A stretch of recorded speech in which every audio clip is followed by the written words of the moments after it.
Hello, everybody. Welcome to the very first Favorites with Friends.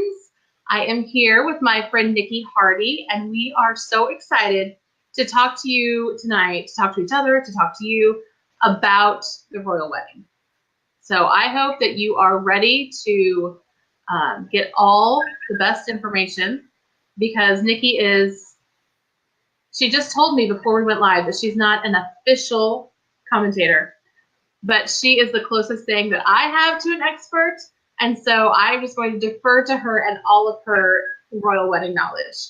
So Niki, will you tell us what makes you not official, but pretty darn close?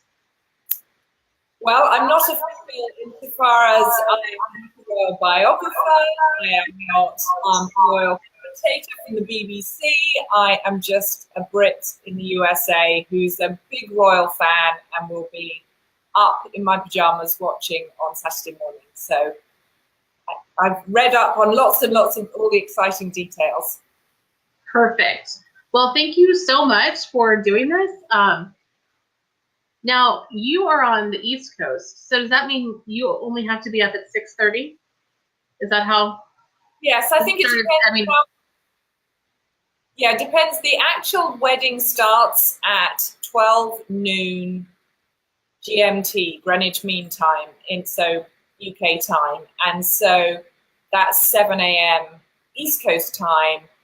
But it depends how much pomp and ceremony and commentating that I want to get in before that, because guests will be arriving, 2 or 3 hours before that. There'll be all the commentating. And so. Okay. Yeah. Well, just to let everybody know, I do have a list of questions that I'm going to ask Niki, and she has done her homework. I know for sure because I saw pages of notes. But if you have a question, put it in the comments. I will try to be watching the comments. And, oh, hey, Alana. Wait, Atlanta. It's like Atlanta without the T. Oh, my gosh. I just wanted to say hi, and I messed it all up. So I don't think Niki can see. You can't see that on your screen, right? No. Okay.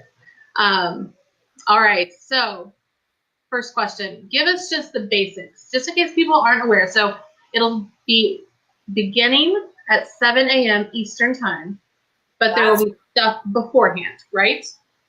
Yes. So this is the wedding. For those of you that, have been in a media vacuum for the last 6 months. This is Prince Harry of Great Britain, and he is marrying Meghan Markle. Sorry, that jingling is my dog scratching his collar. He's so excited about the wedding. He's very excited. So they are getting married this Saturday at 7 a.m. Eastern time, 12 noon in UK time. Okay. And is that Buckingham Palace? Is that where they get married? That's where they live, right? Yeah, they are getting married at the chapel at Windsor Castle. And Windsor Castle is about 20 miles outside of London, and it is one of the royal residences. Okay. So they're getting married in their house, one of their houses? Well, kind of, sort of. Sorry, this wasn't on the list. I'm just confused. Yeah, so it's not a permanent residence of the Queen. She resides mainly at Buckingham Palace, and then, of course, she's got Balmoral in Scotland. So, okay. Yes, but they do have a residence there, and this is the chapel within the grounds of the castle. Okay, awesome. Okay, so obviously we are going to be watching from our living rooms, but Some people will actually be there. So how do you get invited to a royal wedding? And do we know anyone? Will we recognize people as they arrive? Oh, yes. Well, of course, there's the entire royal family. It's like any wedding where, the parents go and your cousins and your best friends, that kind of thing. So they will have the royal family, and they have also invited 600 guests. So although it's a chapel, it does seat 600 because there are 600 guests that will be in the chapel itself. And then they have a couple of thousand local people, school children, regular people like you and me that have been invited to be in the grounds of the castle as well. But in terms of who gets to actually go to the wedding itself in the chapel, it's friends, family, and some dignitaries, but no politicians, no heads of state, which is why President Trump is not going, or Barack Obama is not going, even though he and Prince Harry are quite good friends. Right. So he did not get an invitation. No, I think it was deemed between the royal household and Her Majesty's government that, unlike William and Kate's wedding, that they didn't need all the world leaders and politicians to be there as well. It's much lower key, relatively. Okay, well, as someone who has had a wedding, although 19 years ago, I can understand wanting to avoid drama where possible. Oh, yes, but we will recognize some people. So I think Meghan Markle they're friends with Serena Williams, and Sarah Rafferty from Suits will be there. Donna from Suits.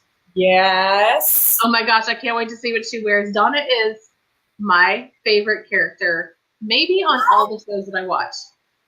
Well, it was so funny. You'll laugh at this, at what a media Luddite I am. I know that's your thing, but we were just scrolling through Netflix. What should we watch? What should we watch? We need a new series. And what's this Suits thing? Hadn't ever heard of it. And then suddenly Meghan Markle pops up, and I'm like, yes, I love Donna. So she's going to be there. Yeah, Suits is one of my favorites. I'm a season behind though, so I haven't seen the whole Meghan Markle's last season. Oh, no, but we're on season 1. We're way behind. Oh, you have so much to look forward to. Okay, so is there a dress code for the wedding? I feel like people have talked about different types of hats and dresses, and what's that about? Yes. Well, I feel like in America, you have many more formal black tie weddings where the guys wear the tuxedo, or black tie as we would call it. You call it tuxedo, we call it black tie. And that is not what they will be wearing, given it's in the middle of the day. So if the gentlemen are from the military or have some sort of dress uniform, they will be wearing that. Otherwise, they will just wear dress suits. So a business suit is absolutely fine. And for the women, what they call day dresses, which is a kind of formal dress for the day, a kind of cocktail party dress, but not an evening dress. So something like you would wear to the Kentucky Derby, or a formal day event. That kind of so no sequins? No sequins. Do the British do sequins, or is that just an American thing? Exactly. So, and hats. There'll be lots of hats, which for the women will be worn in church. How does that work when people are sitting behind them? Oh, I know. It's a bit, a bit of dodging around. And also, and if you've noticed, the fashion is for either a fascinator, which is more like a little... Like a mini hat, right? Yes. Or a smaller, more pillbox type hat. When I got married and my sister-in-laws got married, we had big brimmed hats. And then you have to remember to put your head up a bit when you have your photos taken. Otherwise, you can't. Oh, right. So, yes. Yeah. Who would have known there's a whole list of troubles that come with wearing hats to a wedding? Then you get hat hair. And, right, like guys with ball caps. Yeah, it's not a good look. So you just keep it on. Yeah, just keep it on. Okay, so I was looking up commonly asked questions that you see, and one said, did Queen Elizabeth have to give Harry permission to marry Meghan? Yes, she did. She has to give official royal permission to anyone who is within the first 6 people in line to the throne. Okay. And when Harry proposed to Meghan Markle, he was 5th in line to the throne. Of course, now he's been bumped down one by little Louis, but so he needed official permission from his grandma. So Great. they're having a wedding, so we can assume that she did get permission, correct? Yes, she did. She Okay. did. Okay. So do we know anything about, does Meghan, is she friends with Kate Middleton? Are they friendly or? Yes, I don't think they've spent a huge amount of time together, but from what I can see, they've met at various times and they seem to get on and photographed well together when they have met. And of course, they're going to be neighbours at Kensington Palace. When the couple are married, Harry and Meghan will move into Kensington Palace, another royal residence, which is a couple of miles from Buckingham Palace, and it has different properties on, or different houses on the property, and there's the big Kensington Palace itself, which has kind of apartments, although they're huge. And so Kate and William live there right now, so does the Duke and Duchess of Gloucester and the Duke and Duchess of Kent, all in these various places. And so they'll be neighbours, which will be nice. Okay, kind of like a little family commune. But there they call it a palace. Yes, it is definitely a palace. If you look at Kensington Palace, it's opposite the Royal Albert Hall, and it's absolutely stunning in Kensington Gardens. Oh, very fun. Okay, so I'm assuming that some people might be feeling a little, not overwhelmed, but maybe tired of all the royal wedding coverage. And because we don't have a monarchy here in the United States, I think some people that I've seen like chattering on social media want to know, what is the big deal? Why is this important? Who cares? Well, on the one hand, you could say it's not important. Just a young couple in love getting married, and the monarchy has much less of a powerful position than it used to. But at the same time, it's important, I think, on so many different levels. I mean, for Americans, golly, isn't this just the personification of the American dream in everything? Right. It's like Cinderella or, some kind of fairy tale. Yes. And for Harry, with all he's been through, with the death of his mom, and then having, let's just say, having made some interesting decisions in life with his partying crowd, and he's the boy who's come good, and he's met the love of his life, and he's kind of got the heart of the British nation, and he's one of the last royal bachelors in Europe, and it does so much for tourism. It does so much for so many different parts of life. I'm a bit of a royalist. Some people say, what's the point of the royal family? They cost the British taxpayers so much money. But actually, as a British taxpayer, you contribute about 88 cents per year to the royal family. They really don't cost the British taxpayer much. And they do so much. And if it's increasing tourism and other things, they're probably raising money or earning money for the country, right? Yeah, I think what Kate and Meghan have done for the British fashion industry, and they do an enormous amount of charitable work.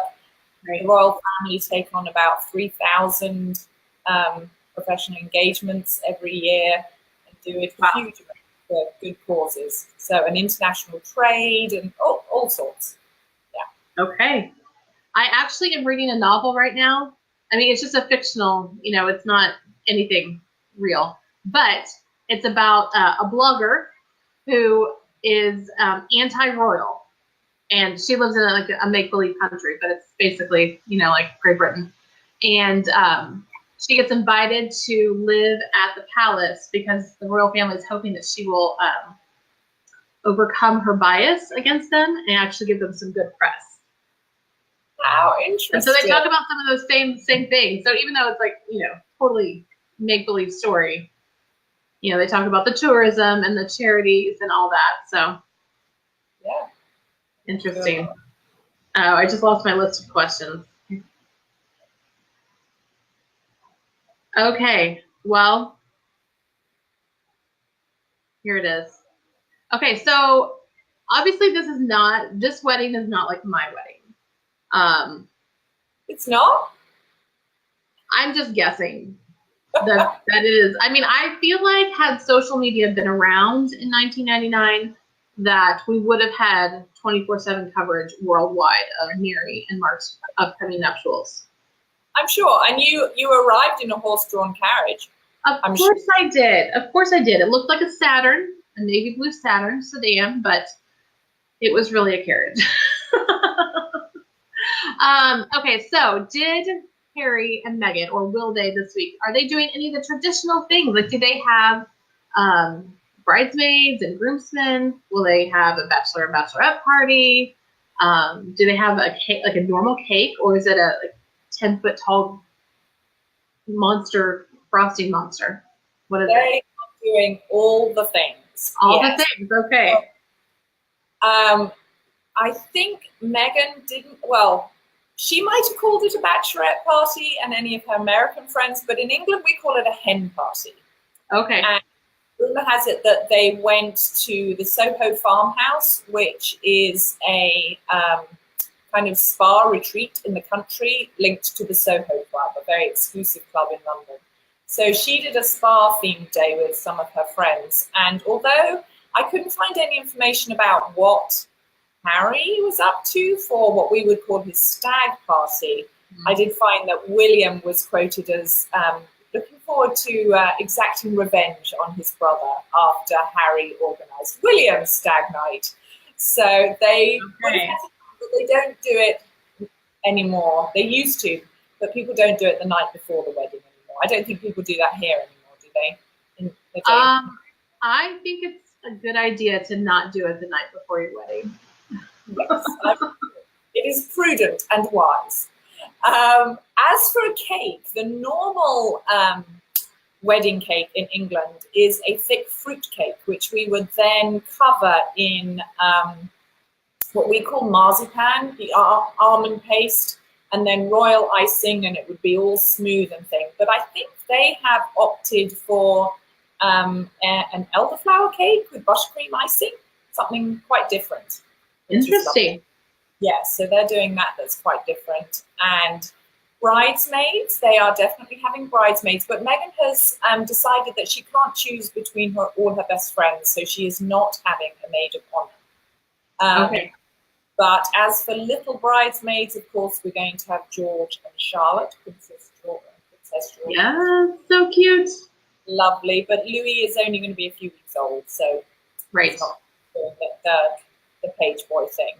So I'm not sure how wild William can really get with a newborn.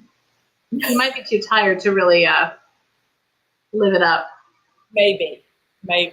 Because I'm sure that William and Kate are the only ones taking care of their children, right? All by themselves.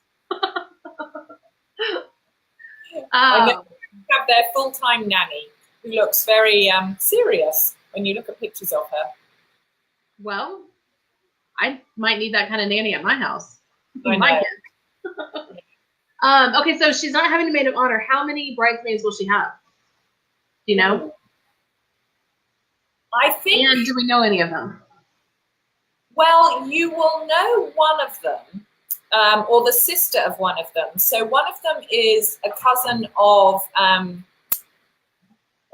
is the sister of one of William and Kate's little bridesmaids. And there is a famous photo of William and Kate on the balcony of Buckingham Palace having their first official royal kiss. And a bridesmaid is on the front leaning over the balcony like this. And she's bored as anything. And there's the new, future King of England kissing his new bride. And it's one of her sister. So we'll see if she's up to the same antics. That is funny. process, and they'll all process in and specific order and stuff. Okay. So do you know, like, so in England, do bridesmaids wear matching dresses? Yes. Is that a thing? Okay. So are they all wearing the same dress? Do we know that? I would think so. All the older bridesmaids will, and then the younger ones will, have similar ones.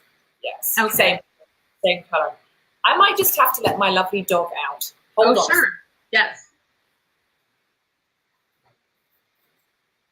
Okay. Anyone who's watching, if you have any questions, if you're watching live, let us know.